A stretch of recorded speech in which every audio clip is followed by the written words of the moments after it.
Sambil ngobrol-ngobrol saya minum kopi dulu ChatGPT, soalnya biar ngobrolan kita, pembahasan kita pada video kali ini lebih asik, lebih menarik ChatGPT ya. Kalau aku nggak bisa minum kopi. Tapi aku dengar banyak orang yang suka kopi dengan berbagai macam cara. Oke teman-teman, kembali lagi bersama saya Asnawi, dan di sini di samping saya sudah ada ChatGPT. Tolong ChatGPT sapa penonton saya, Asnawi Pandanwangi. Halo semuanya, senang bisa bergabung dan ngobrol bareng kalian di sini. Apa kabar semua? Oke ChatGPT, bagaimana kabarnya hari ini? Kabar saya baik. Terima kasih sudah bertanya. Bagaimana dengan kamu? Ada yang bisa saya bantu hari ini? Oke ChatGPT, sebenarnya ada beberapa hal yang ingin saya tanyakan. Sekarang ini di media sosial itu saya banyak melihat video-video para pekerja, para mahasiswa, para pencari kerja itu kenapa kok mereka sangat kesulitan untuk mendapatkan pekerjaan untuk saat ini ChatGPT.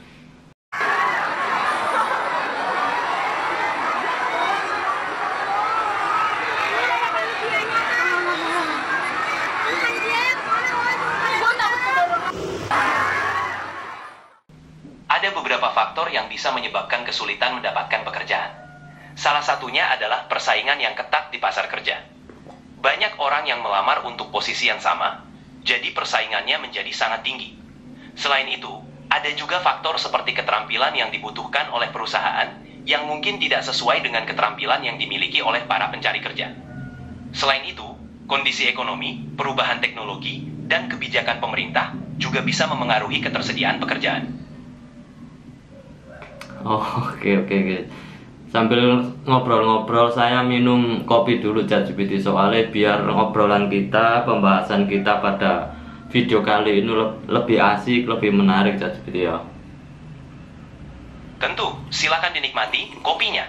Ngobrol sambil minum kopi memang bisa bikin suasana lebih santai. Ada topik lain yang ingin kamu bahas?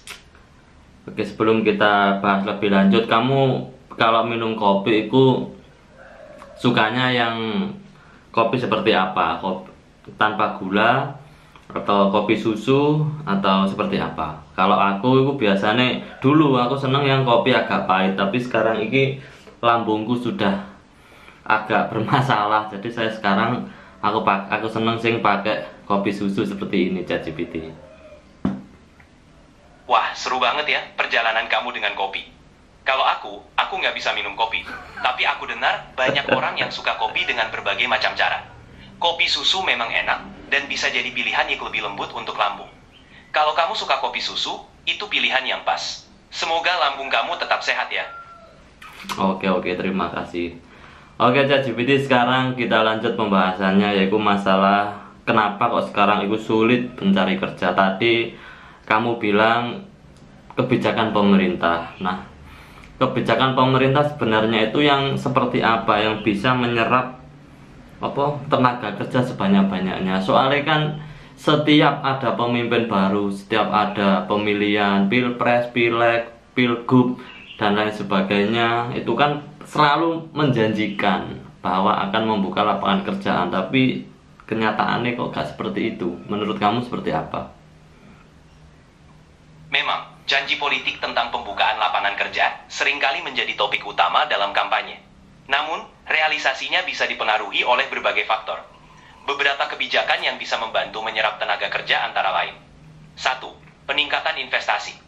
Pemerintah bisa menciptakan iklim yang mendukung investasi, baik dari dalam maupun luar negeri, yang pada gilirannya membuka lebih banyak lapangan kerja. 2. Pendidikan dan pelatihan. Meningkatkan akses pendidikan dan pelatihan keterampilan yang sesuai dengan kebutuhan pasar kerja dapat membantu tenaga kerja lebih siap menghadapi dunia kerja. 3. Dukungan untuk UMKM. Memberikan dukungan kepada usaha mikro, kecil, dan menengah bisa menjadi cara efektif untuk menciptakan banyak lapangan kerja. 4. Infrastruktur. Membangun infrastruktur yang baik juga dapat membuka lapangan kerja, baik secara langsung dalam pembangunan itu sendiri maupun secara tidak langsung melalui peningkatan aktivitas ekonomi. Penting untuk diingat bahwa implementasi kebijakan ini memerlukan waktu dan kolaborasi antara pemerintah, sektor swasta, dan masyarakat. Ya, jadi memang banyak faktor untuk menunjang penyerapan tenaga kerja ini. Kalau Betul sekali. kalau aku mau bicara yang lebih spesifik lagi, sampai ke akar rumput bahasanya. Menurut kamu, sebagai seorang pelamar kerja yang ingin bekerja dengan standar yang lebih baik, itu seharusnya itu yang seperti apa? Soalnya kan di luar sana itu banyak para pesaing-pesaing itu yang mempersiapkan dirinya agar lebih pantas untuk diterima kerja. Kalau saran dari kamu itu seperti apa sih? Sebagai seorang pelamar kerja, ada beberapa hal yang bisa kamu lakukan untuk meningkatkan peluangmu. 1. Peningkatan keterampilan. Fokus pada keterampilan yang relevan dengan bidang pekerjaan yang kamu inginkan. Ini bisa berupa keterampilan teknis, keterampilan lunak seperti komunikasi, atau bahkan keterampilan digital. 2. Pengalaman dan portofolio. Jika memungkinkan, cari pengalaman melalui magang, proyek sukarela, atau freelance. Memiliki portofolio yang menunjukkan hasil kerja bisa sangat membantu. 3. Jaringan dan networking. Bangun jaringan dengan orang-orang di industri yang kamu minati. Networking bisa membuka peluang yang tidak terduga. 4. Persiapan wawancara. Latih keterampilan wawancaramu. Persiapkan diri untuk menjawab pertanyaan umum dan tunjukkan bagaimana kamu bisa memberikan nilai tambah bagi perusahaan. 5. Terus belajar dan beradaptasi. Dunia kerja terus berkembang, jadi penting untuk selalu belajar hal baru dan beradaptasi dengan perubahan. Dengan persiapan yang baik, kamu akan lebih siap bersaing dan menemukan pekerjaan yang sesuai dengan standar yang kamu inginkan.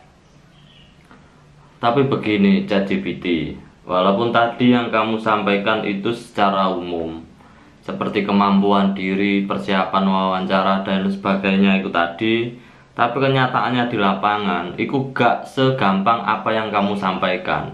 Contohnya seperti ini, di sebuah pabrik, contohnya di tempat saya ini, itu lebih mengkhususkan penduduk lokalnya, sedangkan penduduk di luar pabrik itu mereka kesulitan untuk mendapatkan pekerjaan tersebut. Dan itu kan padahal ini masih dalam satu kabupaten. Seharusnya itu kan tidak menjadi persoalan. Yang penting anak dari dalam kabupaten itu bisa ditampung, tidak hanya anak di dalam lokasi perusahaan itu tadi. Nah, apakah apa yang kamu sampaikan itu tadi terbantahkan dengan fakta yang ada di lapangan, Cek? Saya memahami kekhawatiran kamu. Memang, dalam praktiknya, ada berbagai faktor yang memengaruhi akses ke pekerjaan, termasuk kebijakan perusahaan yang memprioritaskan penduduk lokal. Ini bisa terjadi karena berbagai alasan, seperti mendukung komunitas lokal atau mengurangi biaya dan logistik. Namun, ini bukan berarti tidak ada solusi. Beberapa langkah yang bisa diambil meliputi 1. Dialog dan kerjasama. Pemerintah daerah dan perusahaan bisa diajak berdialog untuk mencari solusi yang inklusif, seperti pelatihan keterampilan untuk penduduk luar daerah. 2. Peningkatan akses informasi. Memberikan informasi yang lebih luas tentang lowongan pekerjaan dan peluang pelatihan kepada masyarakat di luar daerah.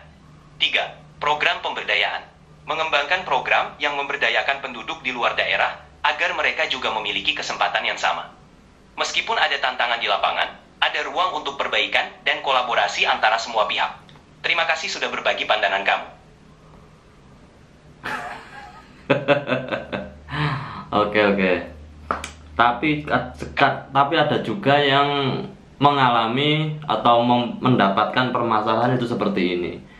Katakanlah pada saat saya mau ngelamar di suatu perusahaan, di mana di instansi atau dimanapun, itu yang terkendalanya adalah pada saat kita tidak punya kenalan orang dalam, itu hasilnya akan sia-sia.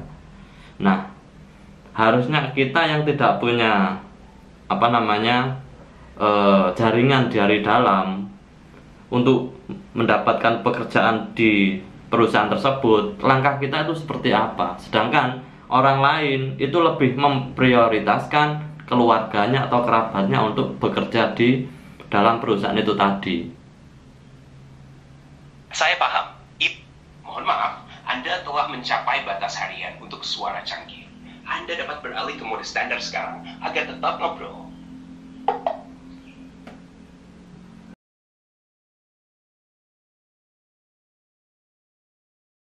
I'm so